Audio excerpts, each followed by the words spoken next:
Napínavý súboj sa očakával na futbalovom ihrisku v sobotu popoludní, keďže prvý HFC z prvého miesta tabuľky hostil Svit, ktorému aktuálne patrí druhé miesto. V úvode zápasu sa zdalo, že domáci džentlmensky ponechávajú loptu a príležitosti svojmu súperovi. Prvé minúty sa herne viac presadzovali hráči zo Svitu. V 22. minúte mali prvú šancu na kopačkách domáci. Obdobnú situáciu však zúročili až v 39. minúte. Karnaj prvým gólom na polsieť súperovej brány. Ďalšie pekné pokusy prišli už o pár minút v krátkom slede po sebe. Brankár Svitu už ale územie svojej brány bezpečne kontroloval.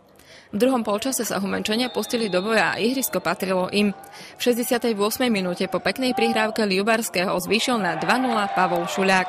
V 80. minúte Svit odpovedal svojim jediným gólom zápasu, ktorým znížil stav na 2-1.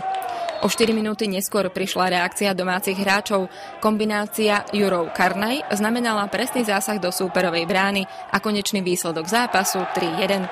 Prvý HFC Humenné FK Svit 3-1 po polčase 1-0. Prvý HFC si tak aj naďalej udržiava stabilnú pozíciu na čele tabuľky.